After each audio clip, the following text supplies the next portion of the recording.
Hi everyone, it's Jules and welcome to Jules Reads. And this is my weekly recap it is February 4th, 2024, so it's 2424. I am not feeling the best. I've been going downhill over the course of the weekend. Head cold, congestion, all of that. So I might sound weird and I might have to do a lot of editing, but I'm hoping to do a pretty quick video so I don't have to do a lot of editing, and my eyes are watering. So in these videos, I like to cover what books I finished this week, what books I'm currently reading, what books I plan to read. And then I also like to talk about any sort of books that I bought this week, plans or things that we did this week, plans for the upcoming week, and things I watched on TV and movies. Finished one book, and that was on audio, and that was Boundary Waters by William Kent Krueger. This is the second book in his Cork O'Connor detective series. Well, he's not a detective. He was a former sheriff. He's retired. I don't know that he's retired, or is he just no longer a sheriff? I can't remember. And so I listened to this on audio, great audio, and all of William Kent Krueger's books take place in Minnesota, which I like because I am from Minnesota. And this one, Cork is hired or asked to find a missing country folk singer named Shiloh up in the Boundary Waters of Minnesota. That's in the northern Minnesota by the Canadian border. It might go into Canada, I'm not really sure. But so he is asked to find her. So there's a mystery going on there, and it takes place in the winter, so it's a good winter read, especially here in Minnesota. We're not really having a winter. I'm not wearing a coat outside. It's 40s, 50s, which is very odd for us. So I really enjoyed it. I'm going to continue in this series. I just but read my first William Kent Krueger book this year, and I'm loving his books. And I have known about him for a long time. I just don't know why it took me so long to start his books, but I really enjoyed that. I gave it 4 out of 5 stars. I'm going to talk about 2 books that I'm currently reading. One is on audio. It's the next one I started on audio, and it is The Queen's Gambit by Walter Tevis. And I watched the show first. I watched the show whenever it came out on Netflix a couple years ago. Absolutely love the show. I watched it over and over. Love, love, love the TV show. So I thought, well, I probably should read the book because usually the book is better. I don't know how I'm feeling about it. It is very, very similar to, or the show is very similar to the book, but there's some things in there that they don't show in the show that I'm maybe a little problematic, especially from a male writer. I'm not sure. I was talking to my husband about it, and he's like, ee. So it's just a little odd to me, but I am enjoying it. The audio is okay. It's a little bit, the narration is a little bit robotic to me, which I was thinking about that, and I wonder if, because Beth, the main character, seems a little robotic, so maybe that's why it's being read in that way or narrated in that way. I'm not sure. I am enjoying it. It's a really fast-paced book. Love the TV show. So if you're going to do one or the other right now, I would say the TV show. And if you love chess, so this game is about Beth. It's a coming-of-age story. She's in an orphanage. Her parents pass away, and you know this right away in the show and the book. And she is in an orphanage, and I think it's like in this 1960s, maybe 50s. And she learns how to play chess from the school janitor. So she becomes this chess prodigy and absolutely obsessed with chess. And so it's really fun to watch her play chess and even learn a little bit about chess. I actually became a little interested in chess, more so as whenever I watched the TV show. It's a really good time. It's about, and then her going into college and older and still continuing on that chess journey. And it's a really good story. I love coming of age stories, and the whole chess piece to it is something I didn't know about. So I am really enjoying the audiobook. I shouldn't say really enjoying, I'm liking it. So it's kind of how I'm feeling right now. Meh. And then the other book I want to talk about that I'm currently reading is The Frozen River by Ariel Lawhon. And this is really fantastic. I'm loving it. I've probably gotten another 50 pages in. I did not do a lot of reading this week, which I will update you on what we did for plans and what we had going on this week. But I didn't get a lot of reading in. But this is really good. This takes place in Maine in the late 1700s, and it's about a midwife and there is a mystery involved that she is solving and fighting against some men that are disagreeing with her. And so it's a feminist story, I would say. I'm really liking it. She is a little sassy and smart, and I mean, I can't imagine living in the 1700s, but I'm loving the character, and I highly recommend it. I'm only 100 pages in, so that's probably a third of the way through. So I will definitely give an update. Maybe I could finish that this week. The other books that I was currently reading, I'm not going to talk about because I didn't make any progress on them this week with all of our plans.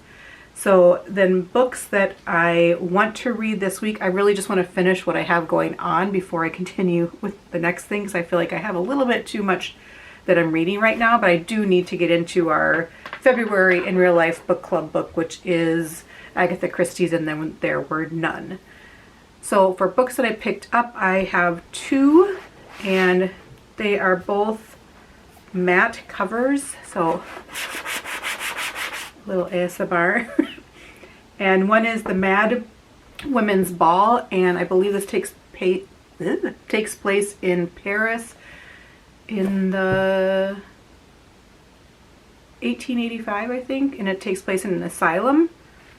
I opened it at the bookstore and I noticed that the font was a decent size, so older people like me that have bad eyesight for reading, I appreciate that.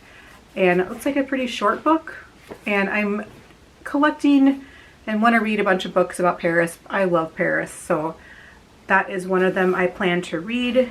And then A Tree Grows in Brooklyn by Betty Smith. I've never read this. I believe it was published in the 1940s, and it is considered, it says, one of the greatest American novels. I've never read it. It is a little chunky.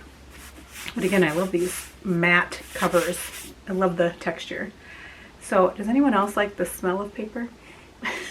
Is that me getting, is my sickness going to my head, literally? So, anyway, I am excited to read that, and yeah, so we will put that on my TBR, never-ending TBR. So what we did this week, well, that's where I didn't get any reading done because we were too busy. So on Sunday, we went to the James J. Hill House tour. I did feature that in my vlog. If you're curious about what that is in my weekend vlog that I posted, I believe, on Monday.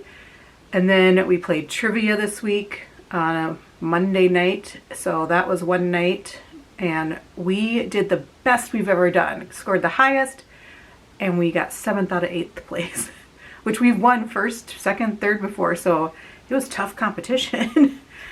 And then I'm not sure if you noticed, but we painted my closet back here. This is a really small bedroom in our house. That's my crafting area, my office back here, which is a standing desk. I'm sitting at a corner desk. That's my crafting area. And then now that's my book nook. Isn't it fantastic? We painted it black. And then those are the bookshelves that you probably did see behind me before. So I'm not sure if I want to put little bookshelves up top there. I want to put art up top there. I do need more storage for books. So I do feel like I need a bookshelf or something up there, but we will see. I can always get a little three-tier cart thing. I'm looking in my viewfinders because I don't know where I'm finding. Anywho, all right. And then it's been so nice this week that on Wednesday we played pickleball. It was like 55 degrees. So we played pickleball. No net. We just kind of hit it back and forth. There were other people there and they brought their own nets. This is Minnesota, and that was, I think, January 31st. It's crazy. I feel like we are going to get bombarded here in March and April. We will see. And then, oh, the weird thing that happened this week, in case you're curious, I got a flat tire, which I had noticed it, or my car went off, the alarm went off on my way home. And so my husband filled it up for me, and then the next morning it was completely flat, couldn't drive on it. So we took it to the, and then we noticed that he noticed when he was filling it up, that the other tires were flat as well. So we took it to the repair place, and he said, well, you have you have a screw in 3 tires. I'm like, what? What are the chances? So I don't know if it just happened over time, because if you have a screw in your tire, it won't go flat right away, or it doesn't always go flat right away. So that was the weirdest thing. I had to have 3 plugs put in my tires, but thank goodness they found them and I wasn't stranded on the side of the road on the interstate. That freaks me out. But that was interesting. So that took up time. And then we went and we went and watched our friend's brother's band at a bar on Friday. So no wonder I'm feeling sick. I'm doing too much. Probably caught something from somewhere.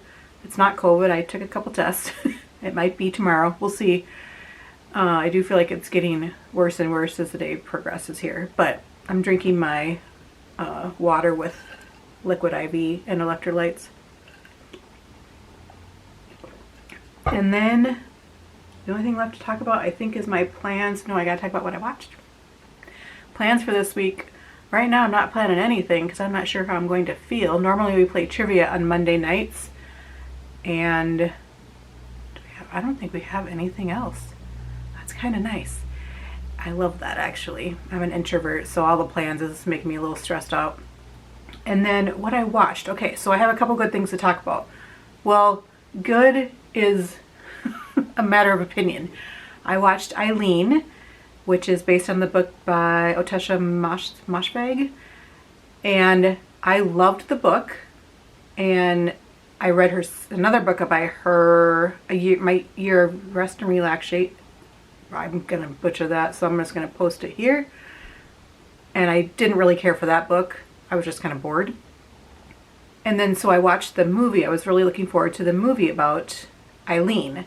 And this, I believe it's in the 1950s. It takes place, and it's about a girl who works in some sort of prison or jail, and she lives with her father, who's an alcoholic. Her mom has passed away. A woman comes to work at the jail, and she's kind of admiring her and fond of her, so they form a friendship. And I think Eileen wants it to be more. And then just kind of after that, after the first hour and a half of the movie, the last half hour, 45 minutes is kind of chaos. So it's one of those, you're like, where is this going? It's kind of a slow movie. And I really enjoyed the book. It's a short book, and I enjoyed the movie as well. It is not for everyone.